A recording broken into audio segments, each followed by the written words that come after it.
Hola, bienvenidos a un nuevo vídeo del canal. Hoy vamos a conocer una historia de decisiones profesionales, lealtades malentendidas y cómo una sola persona puede cambiar el rumbo de una empresa sin levantar la voz. A veces, en el mundo corporativo, los despidos no se anuncian con reuniones ni explicaciones, llegan en silencio, por correo electrónico. Y lo que sucede después puede sorprender incluso a quienes creen tener todo bajo control. Mientras cumplía mi cuarta misión fuera de la oficina, recibí la notificación de despido por email. Mi reacción fue una simple sonrisa. Lo que no sabían era que, 3 días después, 3 de los principales clientes suspenderían sus contratos, llevándose consigo un flujo de $380 millones que, en realidad, dependían de mi relación con ellos. Estaba en mi cuarto viaje de trabajo consecutivo cuando llegó el mensaje que lo cambió todo. El asunto era frío y directo: despido efectivo de inmediato. Leí esas palabras en la pantalla de mi teléfono, y contra toda lógica, sonreí. 72 horas después, 3 clientes clave congelaron sus contratos y $380 millones abandonaron la empresa conmigo. Para quienes leen esto, pueden llamarme Mason, tengo 31 años, y esta historia no admite una versión breve. Así que es mejor acomodarse. El correo entró mientras el avión cruzaba el Océano Atlántico. La azafata ya había dejado de ofrecerme los aperitivos gratuitos desde hacía rato, probablemente porque me había visto comer 4 bolsas seguidas y comenzaba a mirarme con una mezcla de preocupación y resignación. Viajaba en clase económica, con las rodillas clavadas en el asiento delantero, después de 10 días, 3 países, 4 vuelos y un solo objetivo: cerrar un acuerdo energético de $380 millones. Todo eso mientras alguien en contabilidad había decidido que los boletos en clase ejecutiva no estaban alineados con las prioridades financieras. Lo absurdo era que Trevor Aldrich, el sobrino del director general, había volado en clase ejecutiva el mes anterior para una supuesta conferencia de liderazgo en Scottsdale. Su mayor logro fue quemarse al sol y perder su portátil en la piscina de un hotel. Fue entonces cuando lo vi. El asunto del correo decía: notificación de terminación inmediata. Debajo, un párrafo impersonal explicaba que mis credenciales habían sido revocadas, que mi acceso a los sistemas quedaba suspendido y que no debía regresar a ninguna instalación de la empresa. Todo sonaba como si lo hubiera generado un software de recursos humanos sin una sola pizca de humanidad. El remitente era Richard Aldrich, director ejecutivo del grupo Aldrich Infrastructure. El mismo Richard que 11 días antes me había estrechado la mano con solemnidad y me había asegurado que yo era el único capaz de cerrar el llamado acuerdo Brille. Ese proyecto involucraba 3 compañías eléctricas en 3 regiones distintas. Incluía plantas solares a gran escala, almacenamiento con baterías y modernización de subestaciones. Yo había pasado 10 meses construyéndolo desde cero: relaciones comerciales, inspecciones en sitio, llamadas a las 3 de la madrugada con ejecutivos europeos que no entendían los usos horarios. Eran $380 millones en contratos por 5 años, el negocio más grande que la empresa había logrado jamás. Había firmado el preacuerdo definitivo en Brasil 8 horas antes y estrechado la mano del director general de la contraparte. Ahora estaba desempleado a más de 10.000 metros de altura, atrapado entre un desconocido que roncaba y una ventanilla que mostraba únicamente el negro del océano. No entré en pánico. Me quedé quieto, mirando el mensaje, mientras una calma extraña y fría se instalaba en mi mente. Intenté entrar al sistema de gestión de proyectos. Acceso denegado. Intenté abrir mi correo corporativo. Bloqueado. La carpeta compartida con 10 meses de trabajo había desaparecido. Me habían eliminado de cada plataforma como si fuera un virus que debía ser aislado. Entonces saqué de mi mochila un segundo portátil. Mi pareja, Brooke, me había insistido durante meses en que mantuviera mis archivos personales separados de los de la empresa. Ella trabaja en cumplimiento contractual y es el tipo de persona que detecta trampas legales en segundos. 8 meses atrás me había explicado, con un detalle casi inquietante, cómo las compañías destruyen a los empleados cuando ya no los necesitan. Si alguna vez intentan enterrarte, me dijo, necesitas equipos limpios y manos limpias. Todo lo que esté en sus sistemas les pertenece. Todo lo que esté en los tuyos es tuyo. Nunca los mezcles.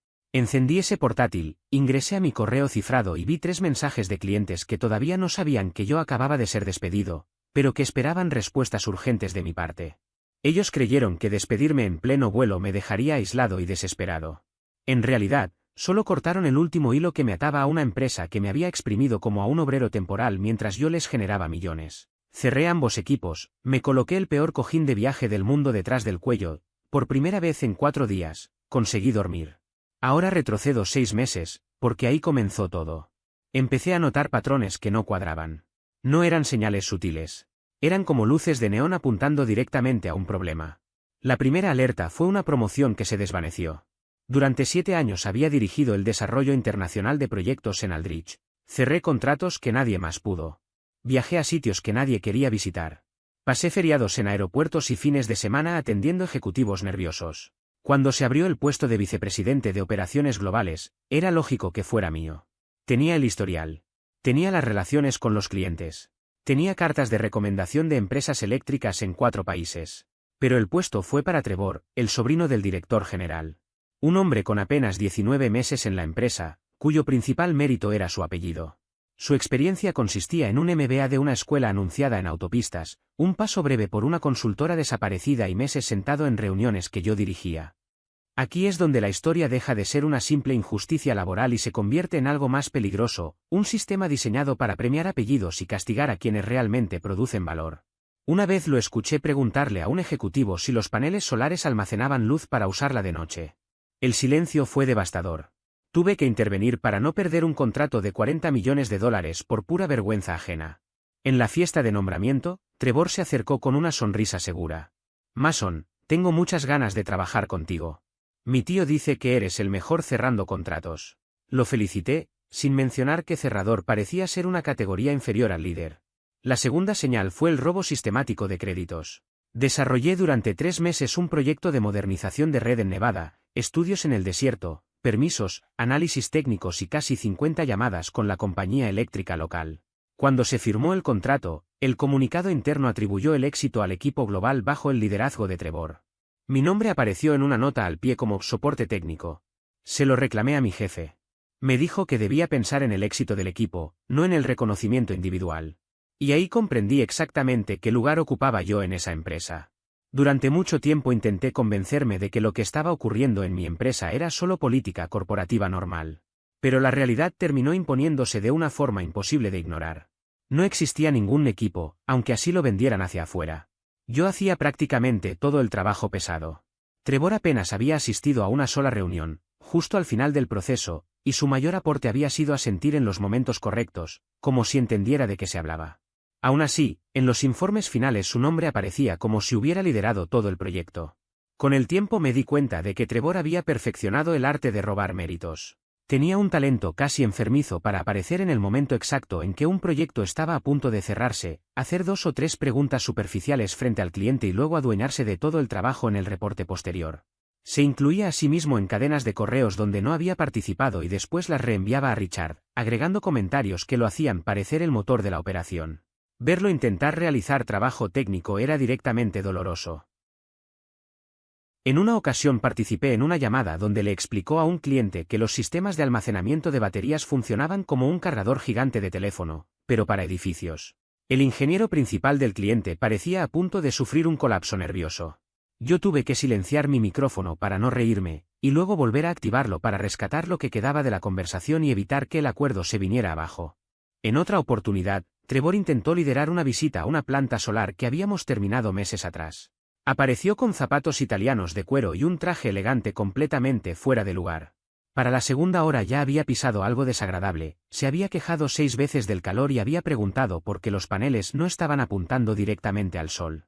El capataz de obra, Eric, un veterano con más de 30 años en el sector, me miró como si estuviera considerando seriamente cometer un crimen. Yo tuve que explicarle que los paneles eran de seguimiento automático y que se movían durante el día. Trevor asintió con cara de haberlo sabido siempre. Su costumbre de prometer cosas imposibles a los clientes era aún peor.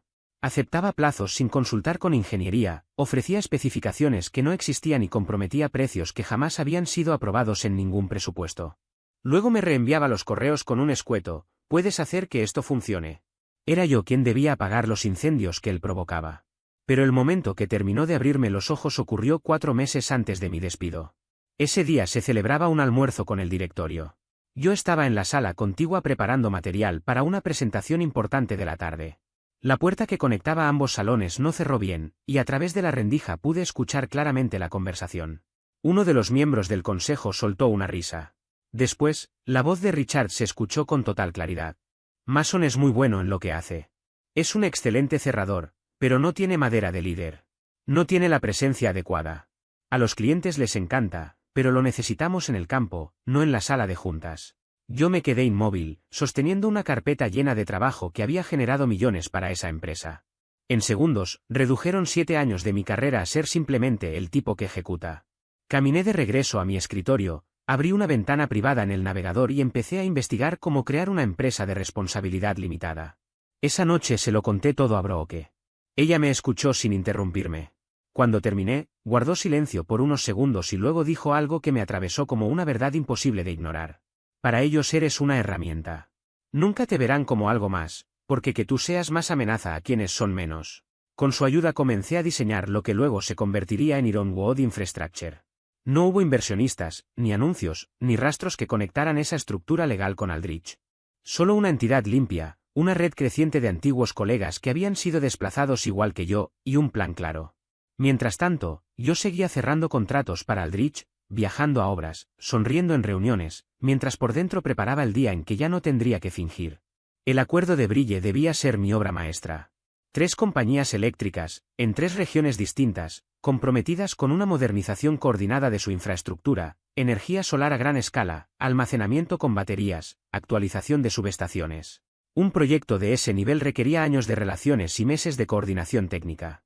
Llegar hasta allí fue una odisea en sí misma. Mi primera escala fue Frankfurt. El vuelo de conexión desde Newark se retrasó 4 horas por fallas mecánicas, explicadas por un agente de puerta con la resignación de quien ha repetido el mismo discurso cientos de veces. Perdí mi conexión original y tuve que correr por todo el aeropuerto para alcanzar otro vuelo que ya estaba abordando. Llegué sudando, sin aliento, como si hubiera corrido una maratón. Luego la seguridad aeroportuaria me detuvo para una revisión adicional porque mi equipaje de mano parecía sospechoso. Pasé 20 minutos viendo cómo un funcionario examinaba mis muestras de equipos eléctricos como si fueran a explotar. Incluso me preguntó qué era una hoja de especificaciones de transformador. Se lo expliqué. Asintió, fingiendo entender. Cuando finalmente aterricé en Frankfurt, mi maleta decidió irse de vacaciones a Ámsterdam. La aerolínea prometió entregarla en 24 o 48 horas, lo que significó que mis 2 primeros días en Alemania los pasé reuniéndome con clientes usando la misma ropa que llevaba puesta desde hacía casi 20 horas. Allí conocí a Stefan Richter, el responsable de compras de infraestructura de Pacific. Era, sin exagerar, el cliente más escéptico que había tenido jamás. Había sido engañado antes por contratistas estadounidenses, plazos incumplidos, sobrecostos, equipos que no cumplían especificaciones. Desde la primera reunión dejó claro que no confiaba en promesas, solo en resultados. Pasé 4 días recorriendo instalaciones que casi ningún ejecutivo visita.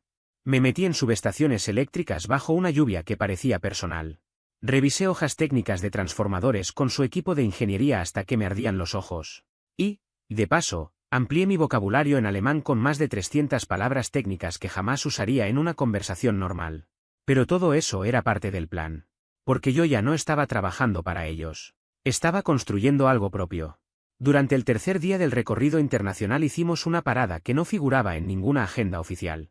Era una planta que acababa de recibir una instalación importante y ya estaba mostrando fallas graves. El problema no era nuestro, el trabajo lo había hecho otro contratista. Aún así, Stefan decidió desviarse para ver cómo yo reaccionaba cuando algo no era mi culpa. No lo dijo en voz alta, pero estaba claro que quería observar mi criterio, no solo mis conocimientos técnicos. Pasé casi 2 horas completas junto al equipo de mantenimiento local. Revisamos panel por panel, módulo por módulo, siguiendo el cableado como si estuviéramos rastreando una vena defectuosa en un cuerpo enfermo. Nadie encontraba el origen del fallo. Los reportes decían que todo estaba correcto. Pero algo no cuadraba. Finalmente lo vi, un error de cableado en un módulo crítico, una conexión invertida que había pasado desapercibida desde el primer día. Era pequeño, pero suficiente para generar una cascada de errores. Lo corregí yo mismo. El jefe de mantenimiento me miró como si acabara de hacer magia. Stefan no dijo una palabra durante todo el proceso. Se quedó a unos metros, observando en silencio, evaluando cada movimiento. Cuando terminé y la planta volvió a operar correctamente, solo inclinó la cabeza una vez. No fue un gesto grande, pero fue más elocuente que cualquier elogio. En ese instante supe que, para él, yo ya no era solo un empleado. Esa noche fuimos a cenar a un pequeño restaurante cerca de su oficina. Un lugar discreto, sin lujos innecesarios. Entre el plato principal y el café, Stefan se recostó en la silla, me miró fijamente y lanzó una pregunta que no era casual. ¿Qué pasaría si Trevor Aldrich empieza a tener problemas internos? No fingí no entender. La empresa tiene estructura, sí, respondí. Pero la verdadera solidez somos mi equipo y yo. Si eso se rompe, usted debería tener alternativas. Se quedó pensativo unos segundos. Las alternativas siempre son buenas, dijo finalmente. Envíame algunas. No fue una orden. Fue una invitación. La siguiente escala fue en las afueras de Austin. El vuelo desde Frankfurt había sido tan tranquilo que resultaba sospechoso.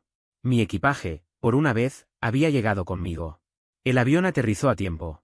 Todo parecía demasiado perfecto, hasta que Migración decidió que yo merecía una revisión extra.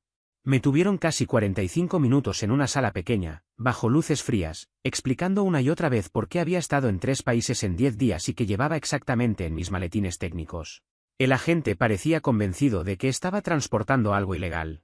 Tuve que recitar especificaciones de transformadores eléctricos como si fueran poesía. Finalmente, su supervisor miró mis papeles, me observó de arriba abajo y me dejó pasar sin decir nada. Así funciona el negocio internacional. Grant Thornton dirigía Pacific Grid Solutions y era el cliente más importante del acuerdo.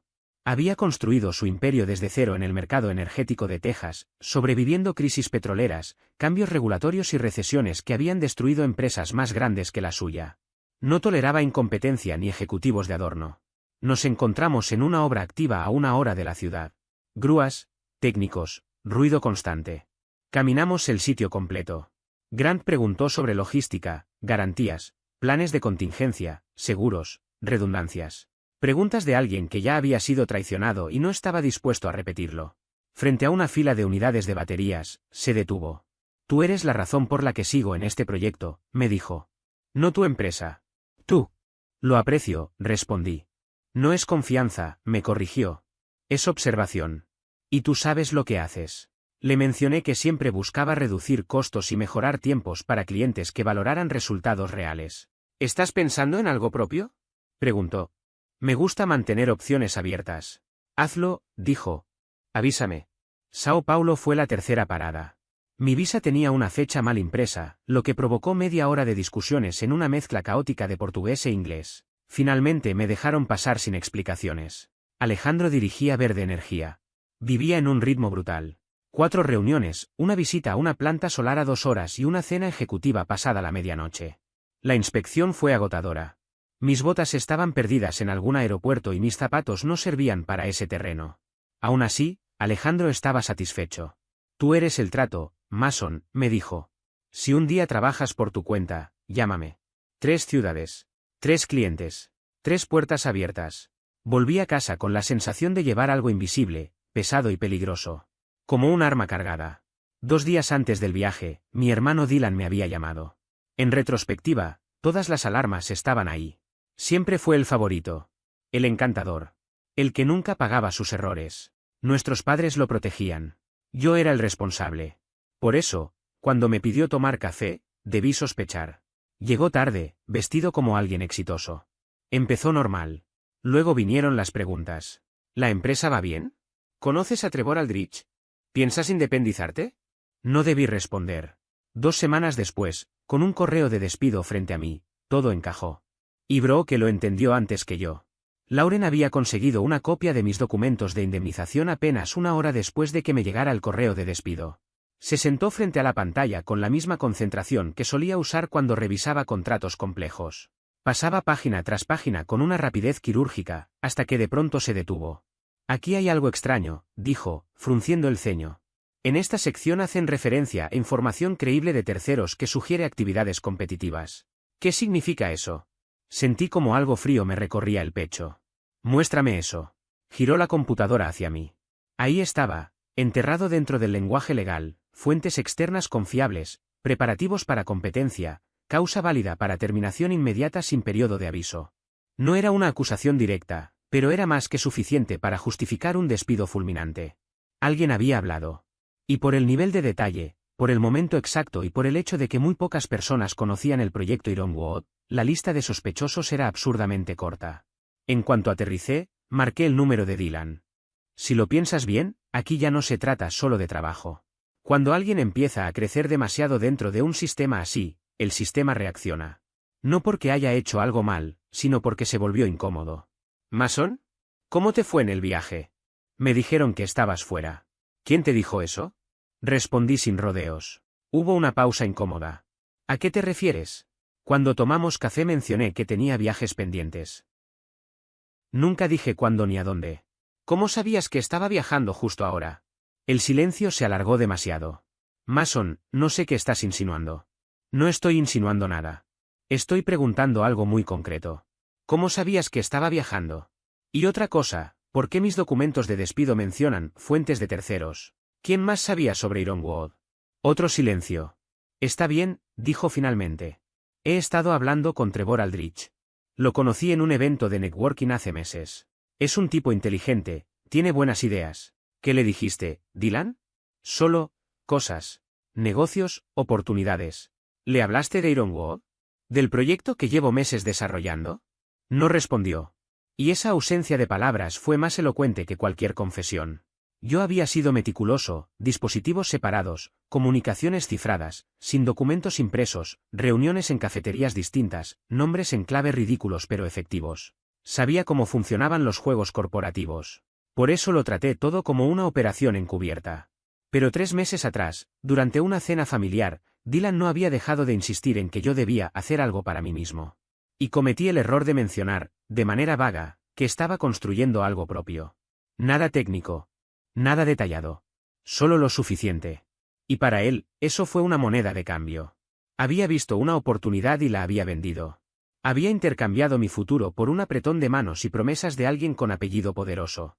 Imaginé perfectamente las cenas caras, los brindis, los discursos sobre ser visionarios y espíritus emprendedores. Me ofrecieron un puesto, dijo al fin.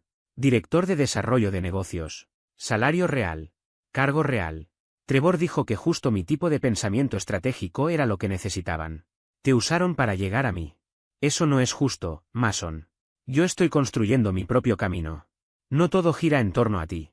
Si gira cuando les diste la información exacta para despedirme mientras estaba a 10.000 metros sobre el océano. Sin señal, sin posibilidad de reaccionar, sin poder proteger a mis clientes. Tú ayudaste a que ese silencio fuera perfecto. Cuando volvió a hablar, su voz ya no sonaba nerviosa. Sonaba defensiva. El mismo tono que usaba siempre que lo acorralaban. Tal vez si me hubieras ayudado más, no habría tenido que buscar alternativas. Tú tienes contactos, éxito, influencia, ¿y qué hiciste por tu familia? Ni siquiera pudiste darme una referencia. Ni prestarme dinero sin hacerme sentir basura. Siempre te creíste mejor que yo. Siempre pensé que eras capaz de más de lo que demostrabas. Ahora veo que me equivoqué. Como sea. Yo encontré mi oportunidad. Si eso te incomoda, lo siento. Corté la llamada. Esa noche, Brooke y yo nos sentamos en su apartamento a reconstruirlo todo, las preguntas de Dylan, el momento del despido, el lenguaje del contrato diseñado para bloquearme profesionalmente. No solo filtró información, dijo ella en voz baja. Ayudó a que lo hicieran en el peor momento posible. Sabía que estarías vulnerable en ese vuelo. Mi propio hermano me había vendido por un título y una placa en una puerta. Me quedé mirando el techo durante mucho tiempo. Bien, dije al final. Ahora sé exactamente dónde está parado cada uno. La reunión con recursos humanos estaba fijada para las 9 de la mañana siguiente. Pasé casi toda la noche en casa de Brooke, y ella me preparó para cada paso. Van a hacerlo parecer una formalidad, me explicó cerca de las 2 de la madrugada, café en una mano y resaltador en la otra. Te hablarán de transiciones, de oportunidades futuras. Y en medio del papeleo intentarán enterrarte. ¿Qué hago? No firmes nada. No aceptes nada. No creas que cooperar te ayudará. No lo hará. Solo están protegiéndose. A las 8:45 entré al edificio de Aldrich. Caminé por un vestíbulo que conocía de memoria. Pasé por la recepción, donde de pronto todos parecían muy ocupados mirando sus pantallas. En el control de seguridad me detuvo un guardia que jamás había visto. Joven. Nuevo. Visiblemente nervioso. El guardia de seguridad revisó mi identificación una vez. Luego otra. Y después una tercera, con el ceño fruncido, como si buscara un error que no existía. Entre cada revisión, marcó 2 números distintos en su teléfono interno. En ambas llamadas casi no habló. Se limitó a escuchar, a sentir en silencio y responder con un sí, señor corto, firme, mecánico. No hubo preguntas. No hubo aclaraciones. Solo obediencia. Cuando colgó, me devolvió la tarjeta con una rigidez que no había mostrado antes y me indicó que lo siguiera. Caminamos por el pasillo principal hacia el núcleo de ascensores. No dijo una palabra. Yo tampoco. En ese momento ya entendía que no se trataba de un procedimiento estándar. Era una escolta. Subimos al tercer piso. A cada paso, la sensación de que algo irreversible estaba ocurriendo se hacía más densa. Me condujo directamente hacia una de las salas de juntas grandes, no a una oficina privada ni a recursos humanos, sino a una de esas salas reservadas para anuncios que afectan a muchas personas. La forma en que me llevaba, siempre un paso detrás de mí, transmitía la idea de que yo representaba un riesgo, no alguien que acababa de perder su empleo. Mientras avanzábamos por el pasillo, pasamos frente a lo que había sido mi oficina durante 7 años. Durante casi una década ese espacio había sido el centro de mi trabajo, proyectos, contratos, videollamadas con clientes en 3 usos horarios distintos. Ahora estaba vacío. Completamente vacío. No había papeles, ni carpetas, ni fotografías personales. Ni siquiera el cargador del teléfono que siempre dejaba conectado detrás del monitor. Todo había sido retirado con una eficiencia quirúrgica. En menos de 24 horas habían borrado cualquier rastro de que yo hubiera existido allí. Lo único que había quedado era una taza corporativa con el logo de la empresa, una de esas que entregan en eventos internos y que nunca me gustaron. Estaba olvidada en una esquina del escritorio, como un residuo sin valor. Aquella imagen resumía todo, yo ya era desechable. Esto es lo que más duele de una traición así, no viene de un enemigo, viene de alguien que conocía exactamente dónde golpear. Cuando entré en la sala de conferencias, lo comprendí de inmediato. Aquello no era una conversación ni una negociación. Era una ejecución administrativa, limpia, fría, sin espacio para errores. Había 4 personas sentadas al otro lado de la mesa. Melissa, la directora de recursos humanos, con quien durante años había tenido intercambios profesionales correctos, incluso cordiales, ahora me observaba con una expresión completamente neutra, como si yo fuera un extraño que había entrado por equivocación. A su lado estaba un abogado externo, uno de esos que nunca sonríen y cuya carrera consiste en desalojar familias, cerrar empresas y firmar acuerdos sin remordimientos. Más allá, un representante del área de riesgos tomaba notas sin levantar la vista del blog, como si yo fuera una estadística más. Y presidiendo la mesa, con una carpeta gruesa frente a él, estaba Trevor, con esa sonrisa diseñada para provocar irritación, no simpatía. No me ofrecieron asiento. No lo necesitaban. Melissa comenzó a leer. Mi puesto había sido eliminado. Reestructuración interna. La empresa agradecía mis años de servicio y mi contribución a los proyectos estratégicos. Las frases eran impersonales, estudiadas, construidas por abogados y consultores. Ninguna hablaba realmente de mí. Luego vino la cifra, una indemnización equivalente a 3 meses de salario. A simple vista, sonaba razonable. Generosa incluso. Pero en estos procesos, el dinero nunca es el verdadero precio. El precio está en lo que uno pierde después. Me deslizaron el contrato por la mesa. A cambio de esa suma, debía firmar un acuerdo de no competencia por 36 meses. 3 años completos. Durante ese tiempo no podría trabajar para ninguna empresa del sector energético. No podría crear mi propia firma, ni siquiera podría ofrecer consultoría independiente. Pero lo peor no estaba ahí. La cláusula más peligrosa era la de no solicitación. Me prohibía mantener cualquier tipo de relación profesional con clientes actuales o anteriores de la compañía. Es decir, con todas las empresas con las que yo mismo había construido vínculos durante años. No solo querían despedirme. Querían aislarme del mercado. Me quedé en silencio mientras terminaban de leer su guión. No los interrumpí. No discutí. Solo escuché. Cuando acabaron, Trevor se inclinó hacia adelante, cruzando las manos sobre la carpeta. Quiero que sepas que no hay resentimientos aquí, Mason, dijo con su voz suave y falsa. Simplemente creemos que la empresa debe evolucionar en otra dirección, una más colaborativa y menos dependiente de individuos. Asentí. Tomé el contrato. Brooke me había preparado para este momento. Durante semanas habíamos analizado cláusulas, trampas legales, formulaciones ambiguas. Y ahí estaba, exactamente donde lo habíamos anticipado, página 8, párrafo 4. La redacción que convertía ese acuerdo en una sentencia profesional. Dejé el documento sobre la mesa y miré directamente a Melissa. No voy a firmar esto. La sala quedó en silencio. Un silencio pesado, incómodo. Por una fracción de segundo, la sonrisa de Trevor se quebró. El abogado carraspeó y comenzó a hablar, explicando que esas cláusulas eran estándar, que eran razonables, que lo mejor sería que lo revisara con mi propio asesor legal. No lo interrumpí. Lo dejé hablar. Sabía que nada de lo que dijera cambiaría el fondo del asunto. Cuando terminó, me puse de pie. Y aquí ya no está defendiendo su trabajo. Está defendiendo su derecho a existir profesionalmente. Y eso cambia por completo el juego.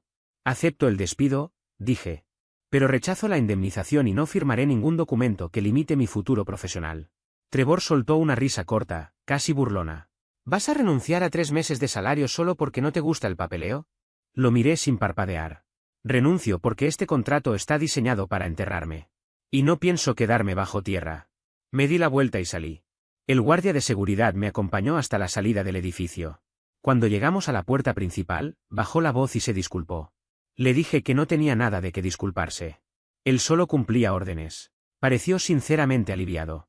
2 horas después, Brooke y yo estábamos sentados en su mesa de cocina, rodeados de documentos, diagramas y notas, repasando todo lo que yo sabía sobre el proyecto Brille, contratos, responsables, riesgos técnicos, puntos críticos. La primera llamada llegó esa misma tarde. Stefan Richter, de Pacific, dijo una voz firme al otro lado. Me informaron que ya no estás con la empresa. ¿Qué ocurrió? Me despidieron, respondí. De forma inmediata. Sin explicación. Hubo una pausa larga, tensa. Eso es preocupante, dijo finalmente. Ya teníamos dudas sobre la continuidad del liderazgo técnico. Esto las confirma. Vamos a suspender toda actividad con Trevor hasta que tengamos claridad. Si te estableces en otro lugar, llámame. En menos de 72 horas, los 3 clientes del proyecto Brille habían congelado sus operaciones. Stefan fue el primero. Grant llamó a la mañana siguiente. Y la oficina de Alejandro envió un aviso formal esa misma tarde. En todos los casos, el motivo era idéntico, riesgo operativo y pérdida de confianza en la dirección del proyecto. Para finales de la semana, la suspensión ya era oficial. Los 380 millones de dólares que componían el portafolio de Trevor habían pasado de ser ingresos asegurados a una incógnita peligrosa. Su primera reunión con un cliente sin mí fue un desastre. Lauren, que aún conservaba contactos dentro de la empresa, me relató lo ocurrido. Trevor había volado a Texas para reunirse con Grant y asegurarle que el proyecto Brille estaba en manos competentes. Pasó casi 20 minutos hablando de sinergias, alineamientos estratégicos y discursos vacíos. Grant lo escuchaba sin interrumpirlo, con el rostro cada vez más serio. Entonces formuló una sola pregunta: las tasas de degradación de las baterías y los ciclos estimados de reemplazo. Era una cuestión elemental para cualquiera que realmente comprendiera el proyecto. Trevor no tenía la menor idea.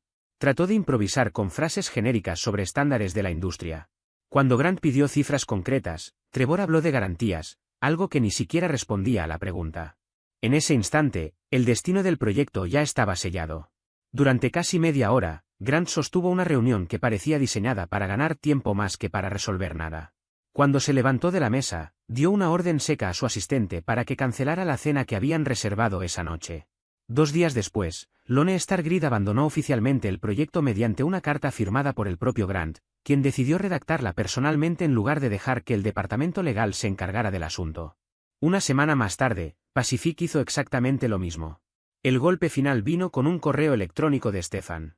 El mensaje estaba redactado en un tono educado, casi amable, pero su contenido era devastador. Explicaba que su organización no podía continuar con una alianza estratégica sin la continuidad de liderazgo que había sido la base de toda la relación comercial. En términos corporativos, eso significaba algo mucho más simple: confiaban en Mason, no en el sobrino de Trevor, un hombre que ni siquiera entendía cómo funcionaban las baterías que vendían. Verde Energía fue la última en resistir. Alejandro era un tipo paciente y estaba dispuesto a darle a Trevor Aldrich la oportunidad de encontrar a alguien competente para reemplazarme. Esa paciencia duró poco más de 3 semanas. En ese lapso, Trevor envió 3 ejecutivos distintos a Sao Paulo. Ninguno hablaba portugués, ninguno comprendía las regulaciones brasileñas y ninguno había pisado un sitio de obra real en su vida. El tercero incluso se perdió camino al aeropuerto y terminó faltando a una reunión clave. Esa misma noche, Alejandro me llamó directamente. «Quiero trabajar contigo», me dijo sin rodeos. «La empresa que construyas, la voy a acompañar». En menos de 72 horas, Ironwood Infrastructure dejó de ser un plan de respaldo y pasó a operar activamente. En este punto ya no es una pelea personal. Es el mercado hablando. Y el mercado es brutalmente honesto cuando alguien no sabe lo que hace. Brooke se encargó de cerrar toda la documentación de cumplimiento normativo. Lauren, una excompañera que había sido expulsada de Aldrich 2 años antes por denunciar atajos peligrosos, asumió como directora de operaciones. Tyler, un ingeniero con el que había trabajado en más de una docena de proyectos, se hizo cargo de las especificaciones técnicas. No teníamos oficinas elegantes. Operábamos desde un espacio alquilado en un parque industrial que olía constantemente al taller mecánico de al lado. Pero sí teníamos lo que importaba: seguros, capacidad de fianza, cumplimiento regulatorio en 3 jurisdicciones y relaciones sólidas con cada cliente y proveedor clave del sector. Envié propuestas a los 3 antiguos clientes de Brille. El alcance del proyecto era el mismo, pero con una estructura más ágil, responsabilidades directas y sin intermediarios innecesarios. Los 3 firmaron en menos de 3 semanas. $380 millones en contratos salieron de Aldrich y terminaron conmigo. Durante ese periodo, Richard Aldrich intentó comunicarse conmigo 2 veces. Me dejó mensajes de voz que empezaban llenos de ira y terminaban con una confusión casi desesperada. No podía entender cómo 3 clientes que estaban listos para firmar habían desaparecido de la noche a la mañana.